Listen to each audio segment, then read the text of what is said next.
आज की शाम इंतजार की शाम है, वो शाम जो तमाम सियासी दलों और राजनेताओं के दिल की धड़कनों को जरूर बढ़ा रही होगी। आज इस कार्यक्रम में हम इन बढ़ी हुई धड़कनों की तो बात करेंगे, उनको नापेंगे ही, नतीजों से पहले सियासत की अलग अलग तस्वीर भी समझने की पूरी कोशिश करेंगे। सबसे पहले बात प्रधानमंत्री नरेंद्र मोदी के देशवासियों को लिखे गए लेटर की, क्योंकि कल दुनिया के सबसे बड़े लोकतंत्र के सबसे बड़े चुनावों के नतीजे आने हैं और इस लिहाज से कल का दिन भारत के वर्तमान ही नहीं, भारत के भविष्य के लिए बेहद अहम साबित होने वाला है। लेकिन 1 जून को आए एग्जिट पोल के आंकड़ों से सियासी एक्सपर्ट एक बार फिर बीजेपी की जीत का अनुमान लगा रहे हैं और अनुमान अटकलों के इस दौर के बीच पीएम मोदी ने देशवासियों के नाम एक लेटर लिखा। यह लेटर उन्होंने कन्याकुमारी से लौटकर लिखा। प्रधानमंत्री मोदी 30 जून की शाम कन्याकुमारी गए, जहां उन्होंने विवेकानंद रॉक मेमोरियल पर 45 घंटे तक की साधना की। इस लेटर में उन्होंने साधना के दौरान महसूस हुए उन्हीं अनुभवों को देशवासियों के साथ, यानी कि अपने परिवारजनों के साथ साझा किया है। पीएम मोदी ने लेटर में बताया कि कैसे साधना के दौरान वो चुनावी कोलाहल को भूलकर शून्यता में डूबते गए, उतरते गए। पीएम ने यह लेटर 1 जून को कन्याकुमारी से दिल्ली लौटने के दौरान शाम को लिखा। इस लेटर का टाइटल है कन्याकुमारी में साधना से नए संकल्प। इस लेटर में उन्होंने भारत के गवर्नेंस मॉडल को पूरी दुनिया के लिए एक नजीर बताया। इस लेटर में प्रधानमंत्री ने क्या कुछ कहा वो आपको बताएंगे, लेकिन सबसे पहले इस पूरी साधना से जुड़ा हुआ एक अंश आपको दिखा देते हैं जो वीडियो प्रधानमंत्री ने शेयर किया था।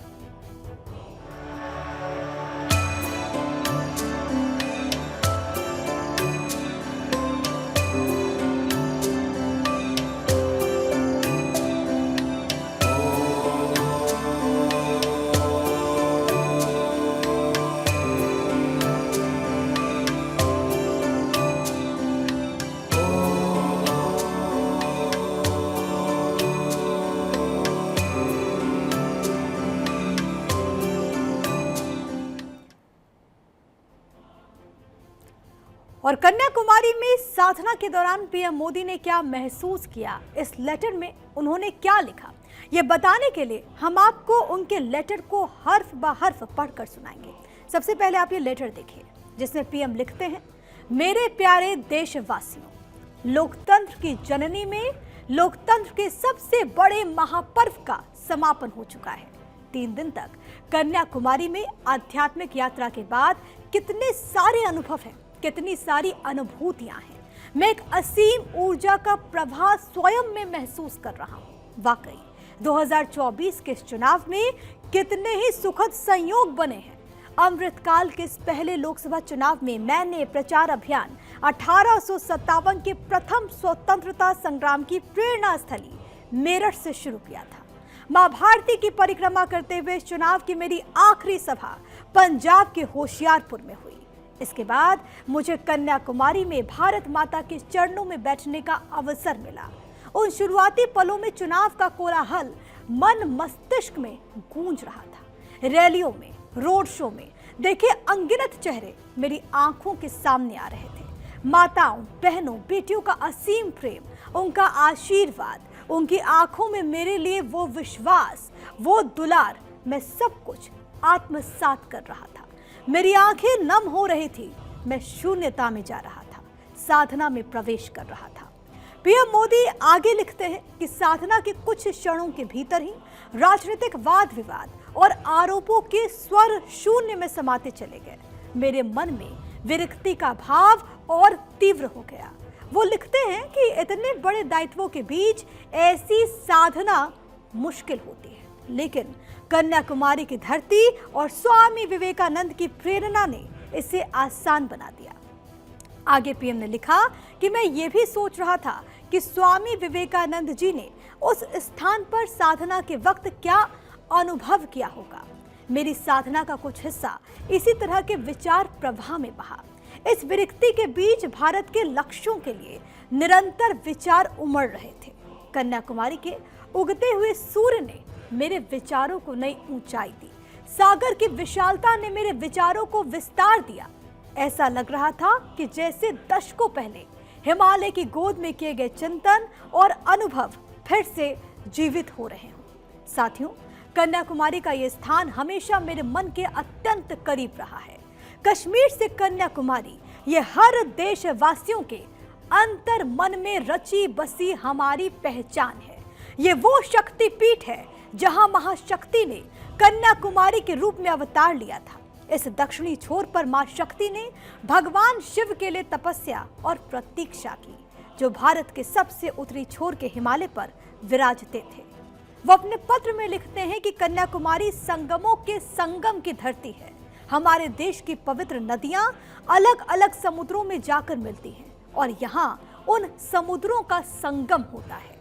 और यहाँ एक और महान संगम दिखता है, भारत का वैचारिक संगम। यहाँ विवेकानंद शिला स्मारक के साथ ही संत तिरुवल्लुवर की विशाल प्रतिमा, गांधी मंडपम और कामराजर मणि मंडपम है। महान नायकों के विचारों की ये धाराएं यहाँ राष्ट्र चिंतन का संगम बनाती हैं। पीएम आगे लिखते हैं कि जो लोग भारत के राष्ट्र होने और देश की एकता पर संदेह करते हैं, उन्हें कन्याकुमारी की धरती एकता का अमिट संदेश देती है। कन्याकुमारी में संत तिरुवल्लुवर की विशाल प्रतिमा समुद्र में मां भारती के विस्तार को देखती हुई प्रतीत होती है। उनकी रचना तिरुकुरल तमिल साहित्य के रत्नों से जड़ित एक मुकुट के जैसी है। इसमें जीवन के हर पक्ष का वर्णन है, जो हमें स्वयं और राष्ट्र के लिए अपना सर्वश्रेष्ठ देने की प्रेरणा देते हैं। पीएम मोदी ने अपने पत्र में भारत का गवर्नेंस मॉडल की तारीफ भी की और लिखा कि भारत का गवर्नेंस मॉडल आज दुनिया के कई देशों के लिए एक नजीर है। वो कहते हैं कि सिर्फ 10 सालों में जिस तरह 25 करोड़ लोग गरीबी से बाहर निकले, ऐसा पहले कभी नहीं हुआ। वो लिखते हैं कि गरीब के सशक्तिकरण से लेकर लास्ट माइल डिलीवरी तक समाज की अंतिम पंक्ति में खड़े व्यक्ति को प्राथमिकता देने के उनकी सरकार के प्रयासों ने पूरी दुनिया को प्रेरित किया है। प्रधानमंत्री ने इस लेटर में देशवासियों से अपील भी की। उन्होंने लिखा कि अब एक भी पल गवाए बिना हमें बड़े दायित्वों, बड़े लक्ष्यों की दिशा में कदम उठाने होंगे। हमें नए सपने देखने हैं, सपनों को अपना जीवन बनाना है और उन सपनों को जीना शुरू करना है। हमें भारत के विकास को वैश्विक परिप्रेक्ष्य में देखना होगा। इसके लिए ये जरूरी है कि हम भारत के सामर्थ्य को समझें। इस लेटर के अंत में पीएम मोदी देशवासियों से कहते हैं कि स्वामी विवेकानंद ने 1897 में कहा था कि हमें अगले 50 वर्ष केवल और केवल राष्ट्र के लिए समर्पित करने होंगे। उनके इस आह्वान के ठीक 50 साल बाद 1947 में भारत आजाद हो गया। आज हमारे पास वैसा ही स्वर्णिम अवसर है। हम अगले 25 वर्ष केवल और केवल राष्ट्र के लिए समर्पित करें। हमारे ये प्रयास आने वाली पीढ़ियों और आने वाली शताब्दियों के लिए नए भारत की सुदृढ़ नींव बनकर अमर रहेंगे। मैं देश की ऊर्जा को देखकर ये कह सकता हूं कि लक्ष्य अब दूर नहीं है। आइए तेज कदमों से चलें, मिलकर चलें, भारत को विकसित बनाएं।